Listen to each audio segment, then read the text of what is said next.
Hi everyone, welcome to Learn English YouTube channel. தொடர்ச்சியா நம்ம English reading ரைட்டிங்க்கு யூஸ்ஃபுல்லான நிறைய லெசன்ஸ் நம்ம பார்த்துட்டு இருக்கோம். அதே மாதிரி இப்போ கண்டினியூவா ப்ராக்டிசஸ் வீடியோஸ் நிறைய பார்த்துட்டு இருக்கோம். இங்கிலீஷ் தமிழ் மாதிரி நம்ம ரீடிங் பண்ணலாம். அதே மாதிரி எழுதுறதும் நம்ம அதோட உச்சரிப்பை வச்சே நம்ம எழுதலாம். ஸோ ஸ்பெல்லிங் தெரியலனா கூட நம்ம எழுதிடலாம். அதை பத்தின தொடர்ச்சியா நிறைய லெசன்ஸ் நம்ம கொடுத்துருக்கோம். ஸோ இப்போதான் ஃபர்ஸ்ட் டைம் நம்ம சேனலுக்கு வரீங்க அப்படின்னா சேனலை சப்ஸ்கிரைப் பண்ணலன்னா சப்ஸ்கிரைப் பண்ணிக்கோங்க. இன்னைக்கு லெசன்ல நம்ம என்ன பார்க்க போறோம் அப்படின்னா ஒரு 50 வேர்ட்ஸ் தான் நான் கொடுத்துருக்கேன்.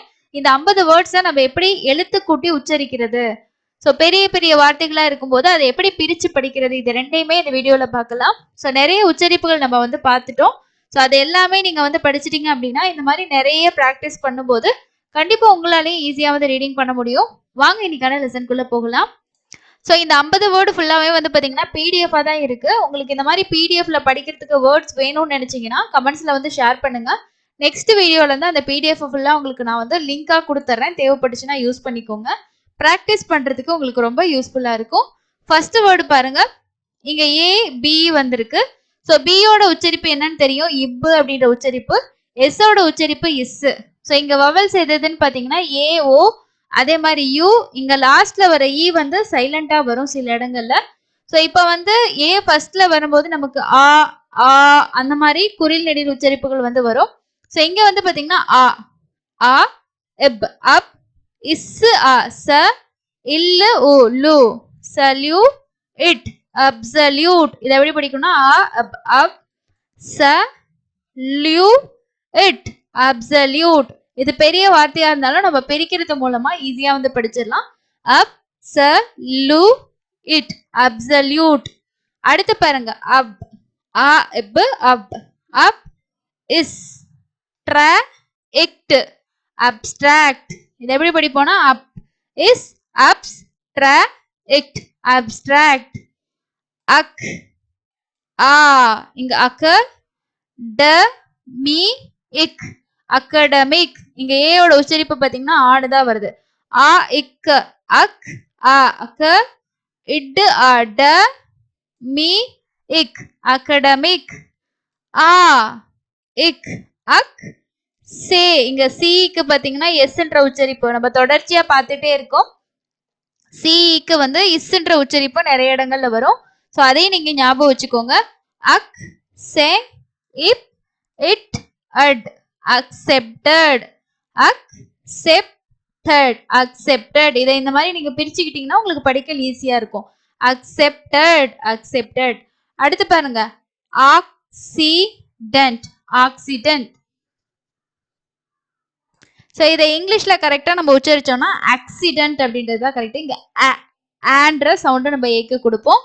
அடுத்து பாருங்க, அக்யூரசி ஆ இக்கு அக்கு கு யூ கு q r c accuracy. c i yக்கு பாத்தீங்கன்னா i என்ற சவுண்ட் கொடுக்கிறோம். அப்போ c ஐயோட சவுண்ட் ஈன்ற சவுண்ட் கொடுக்கிறோம். அப்போ accuracy.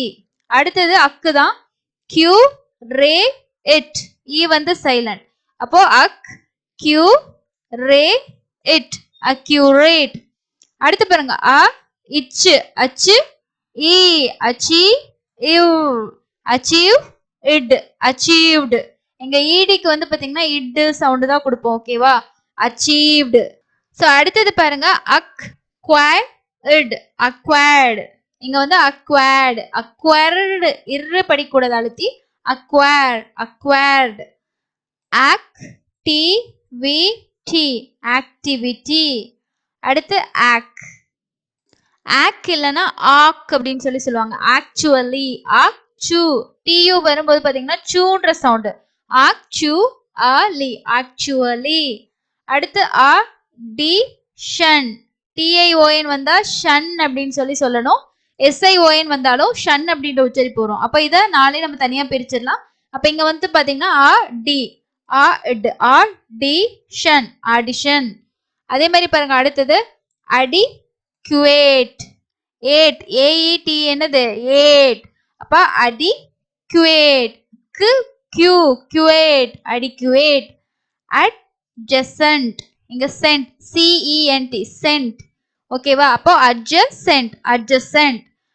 At adjusted. எவ்வளவு ஈஸியா படிக்கிறோம் பாருங்க. தனித்தனியா பிரிச்சுக்கணும். is adjusted, adjusted. Advanced, advanced. இங்க வந்து பாத்தீங்கன்னா சிக்கு வந்து நம்ம எஸ் சவுண்ட் கொடுக்குறோம். அப்போ இங்க இட். அப்போ is it, advanced. ஓகேவா? சிக்கு வந்து இக்கு சவுண்ட் இல்லைன்னா இச்சு சவுண்ட். அப்போ இங்க வந்து சி வரும்போது எஸ் சவுண்ட் கொடுக்கணும். ஸோ அது தெரிஞ்சாதான் நம்ம கொடுக்க முடியும். அடுத்து பாருங்க advisory, advisory. இங்க ஏக்கு ஆ உச்சரிப்பு வருது, இங்க ஐ உச்சரிப்பு ஒய், இங்க சா ஆ உச்சரிப்பு. அப்போ advisory. advocate, advocate. affected, affected. aircraft, aircraft. aliens, aliens. although, இது ஓ. இங்க OUGH க்கு பாத்தீங்கன்னா ஓன்ற சவுண்ட். இது 4 எழுத்துக்கும் சேர்ந்து ஓன்ற உச்சரிப்பு வரும். அப்போ although. அடுத்து பாருங்க அலுமினியம். அடுத்தது analysis, analysis. analysis. இங்க வைக்கு வந்து என்ன சவுண்ட்? ஐயோட உச்சரிப்பு தான் கொடுக்குறோம். ஈ சவுண்ட் வருது. அனாலிசிஸ். நெக்ஸ்ட் வந்து அனௌன்ஸ். ஓயுக்கு வந்து என்ன சவுண்ட்? அவுன்ற உச்சரிப்பு. அப்போ நவ் இன் இஸ். சிக்கு வந்து எஸ் என்ற சவுண்ட். அப்போ அனௌன்ஸ். அடுத்து பாருங்க எனி, இத்து, இத்தி, இங்கு. எனிதிங். எனி, இவ், ஏர், வேர். இங்க எச் வந்து சைலண்டா வரும். அப்போ இவ் டபிள்யூட சவுண்ட் மட்டும் தான். அப்போ எனிவேர். அடுத்து apparent, apparent. அடுத்து appendix, appendix. appendix, dix, appendix. approach, approach. இங்க ஓஏக்கு பாத்தீங்கன்னா ஓட சவுண்ட் மட்டும் தான் வரும். ஏ வந்து சைலண்டா வருது. 2 எழுத்து சேர்ந்த உச்சரிப்பு இருக்கு இல்லையா அது. அப்ப சிஹெச்க்கு இச்.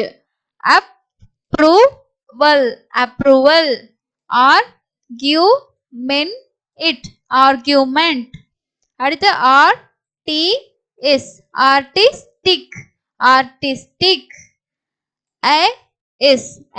assembly, assembly.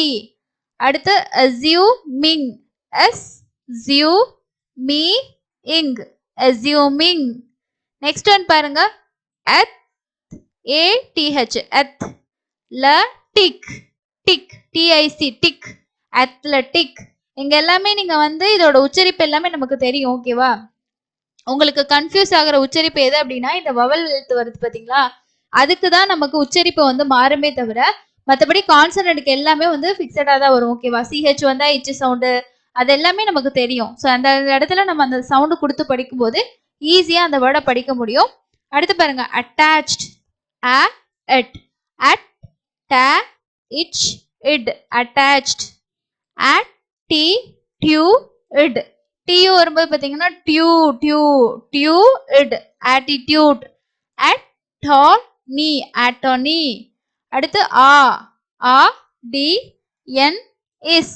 சிக்கு வந்து பாத்தீங்கன்னா எஸ் உச்சரிப்பு. அப்போ ஆடியன்ஸ். Next autonomy. இதை நான் கீழே ஏன் அண்டர்லைன் தனித்தனியா பண்றேன்னா அதை பிரிச்சு படிக்கிறேன் பாருங்க. autonomy.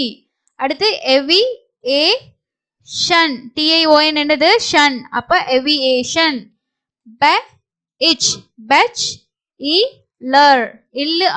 lur, bachelor. ஓகேவா? அடுத்து bacteria. அடுத்து நெக்ஸ்ட் பாருங்க baseball. இங்க எஸ்சிக்கு வந்து இஸ் சவுண்ட் வருது. ஓகேவா? Next bath, bathroom. becoming. birthday. Next one champion. ஓகேவா? இங்க அன் ஸோ சேர்த்து எழுதும் போது பியான், சாம்பியன். அடுத்து சர். இங்க சீக்கு வந்து பாத்தீங்கன்னா சா உச்சரிப்பு. அப்போ சர்க்குலர், அதாவது சர்க்குலர் அப்படின்னு சொல்லுவோம். இதை வந்து சர்க்குலர் அப்படின்றது இங்கிலீஷ்ல. ஓகேவா? ஸோ இந்த மாதிரி நீங்க வந்து என்ன பண்ணணும்னா ஃபர்ஸ்ட் இந்த மாதிரி பெரிய வேர்டா இருந்தா நீங்க அதை முதல் பிரிச்சுக்கணும். இப்போ இச்சு தெரியும் உங்களுக்கு, சிஹெச் இச்சு, ஏ தனியா பிரிச்சுக்கோங்க. இம் பிஐ பி ஆன், அதாவது எப்படி நம்ம பிரிக்கணும் அப்படின்னா ரெண்டு வவல்ஸ் வந்துச்சுன்னா வவல்க்கு இடையில பிரிச்சிருங்க. இப்போ இதை வந்து பாத்தீங்கன்னா பி, இதை எப்படி பிரிப்போம் அப்படின்னா பி. இப்ப பாருங்க இதை எப்படி பிரிக்கலாம் அப்படின்னா இங்க வந்து ஆன் இருக்கா, ஆய் ஏயு, அப்போ ஏயு டி, ஆட், ஆவை தனியா நம்ம பிரிச்சுக்கலாம். அதே மாதிரி பாருங்க அடுத்து D, D I D, D N S, அப்போ எத்தனையா பிரிச்சிருக்கோம், 1 2 அதே மாதிரி 3 4 பிரிச்சிட்டோம். இப்ப வந்து இத பெரிய வேர்டா நமக்கு பார்த்து படிக்க கஷ்டப்படுற நமக்கு இதை 4 சின்ன சின்னதா பிரிக்கும் போது இது ரெண்டையும் நம்ம வந்து பாத்தீங்கன்னா சேர்த்து படிக்கும் போது இன்னும் நமக்கு ஈஸியா இருக்கும். இது கான்சனன்ட், இது வவல், கான்சனன்ட் வவல் சேர்க்கும் போது கான்சோ வவல், இது ரெண்டும் வவல் தான். ஓகேவா? இந்த மாதிரி பிரிச்சுக்கிட்டீங்கன்னா உங்களுக்கு ஈஸியா இந்த வேர்டை படிச்சுட்டு போயிடலாம். அந்த மாதிரி ஒரு பேராகிராஃப் படிக்கும்போது எவ்வளவு பெரிய வேர்டா இருந்தாலும் இந்த மெத்தடை நீங்க யூஸ் பண்ணீங்கன்னா கண்டிப்பா உங்களால ஈஸியா அதை வந்து படிக்க முடியும். ஸோ இன்னொரு யூஸ்ஃபுல்லான ஈஸியான லெசன் கூட மீட் பண்ணலாம். இந்த லெசன் உங்களுக்கு யூஸ்ஃபுல்லா இருந்துச்சா இல்லையான்றத கமெண்ட்ஸ்ல சொல்லுங்க. தேங்க்யூ.